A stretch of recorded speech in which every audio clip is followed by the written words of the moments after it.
네, 안녕하세요. 교과서 70페이지. 이번 시간부터는 일본에서 고대 국가가 발전하다. 그래서 일본에서 이제 어떻게 국가의 형태로 성장하게 됐는지, 이 내용을 이번 시간에 배울 예정입니다. 일본은 우리나라와 가깝고도 먼 사이죠. 그래서 일본에 대해서 좀 아는 게 아무래도 네, 그 앞으로 여러분들한테도 굉장히 도움이 될 것 같아요. 일본이 어떻게 형성이 되고 그로 인해서 일본이 대한 이해도가 높아지면 일본을 무조건적으로 싫어한다거나 무조건적으로 좋아한다거나 그러지 않고 일본을 좀 더 객관적으로 바라볼 수 있는 시각이 만들어지겠죠. 일본은 기본적으로 기원전 3세기경부터 성장했다고 합니다.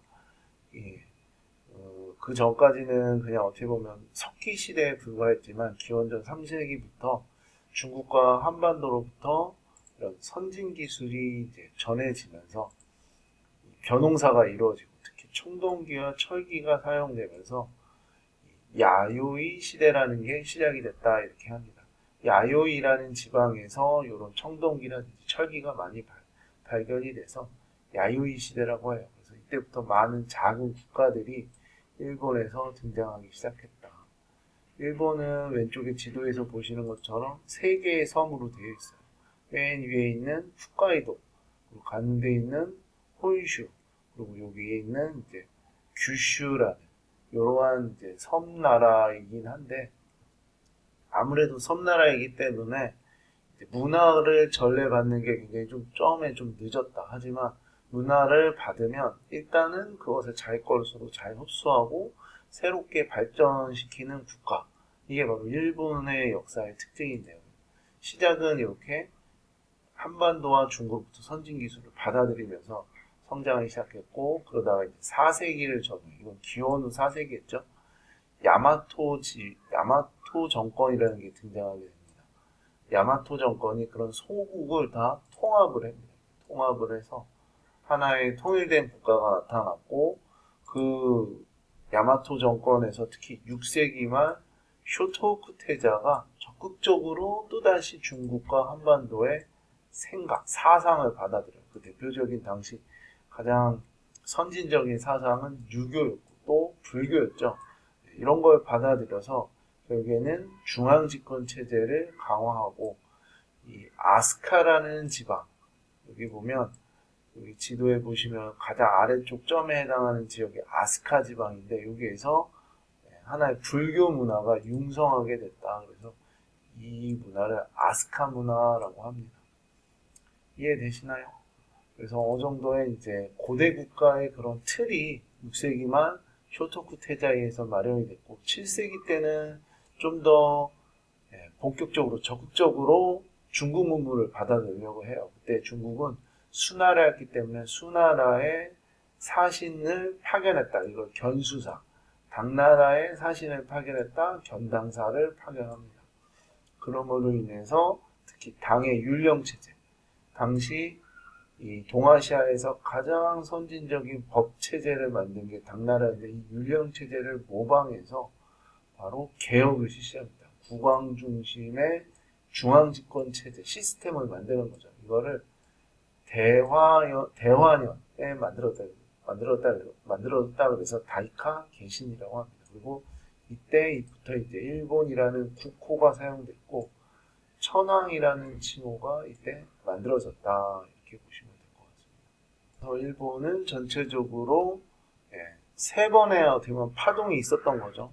문물을 받아들이면서 기원전 3세기경에 문물을 받아서 야요이 시대 또 기원 후 6세기 말 쇼토쿠 태자가 중국과 한반도에서 유교와 불교를 또 받아들여서 아스카 문화 7세기경 견수사, 견당사를 파견해서 특히 당의 유령 체제를 모방한 다이카 개신을 이루면서 개혁을 이루면서 이렇게 동아시아에서 중앙집권 체제가 잘 정비된 국가로 성장했다 이렇게 보시면 될 것 같습니다.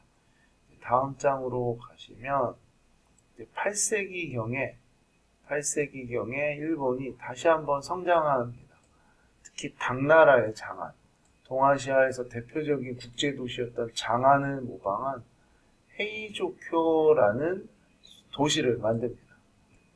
여기 보시면 여기 헤이조쿄 나라라는 지역이거든요. 이 지역이 나라라는 지역인데 이 나라라는 지역에 당나라의 장안이라는 도시가 이렇게 바둑 판식 모양으로 해서 이렇게 만들어졌는데 이런 식으로 그대로 가져와서 수도를 만들고 이때부터를 나라 시대라고 하거든요. 여기서도 역시 불교가 크게 융성했다고 합니다.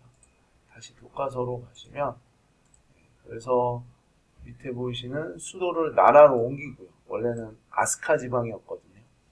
이 야마토 정권이. 근데 그때부터를 나라 시대라고 하고 불교가 크게 융성하였다. 그러다가 여기에 안에서 귀족들끼리 약간 서로 다툼을 합니다.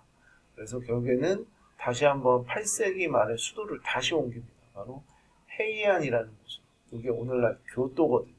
그래서 이때를 헤이안 시대라고 합니다. 그런데 이제 헤이안 시대 때 귀족과 지방의 호족이 또 성장하게 됩니다. 이들이 이 대토지를 소유한 또 호족과 또는 불교 사원이 대토지를 소유한 그런 어떤 장원이라고 하죠. 이런 걸 소유하게 되면서 전체적인 중앙 집권 체제가 무너지게 되고, 그러니까 중앙 권력이 굉장히 약화되고 지방 세력이 굉장히 성장했던 거죠. 이러면서 또 이 장원을 지키기 위해서 이 지방의 호족들은 이 무사가 되기도 하고 또는 무사를 또 고용합니다. 이 무사가 나중에 이제 사무라이라고 하거든요. 여기 사진에 있는 것처럼 이런 사무라이가 이때부터 이제 등장하기 시작한 거죠.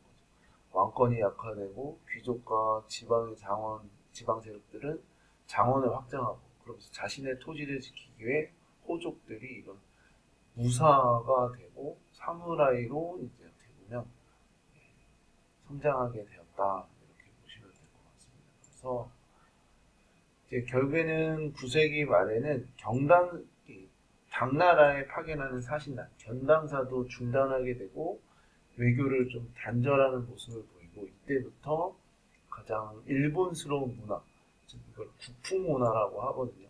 국풍 문화가 이런 귀족층을 중심으로 발달하게 되었다. 그래서 밑에 보시면 국풍 문화가 발달하는 과정에서 일본 고유의 문자인 가나 문자라는 게 만들어지게 되고 그로 인해 이런 문화, 일본 문학이 겐지 이야기라는 그런 문학도 나타나게 되었다.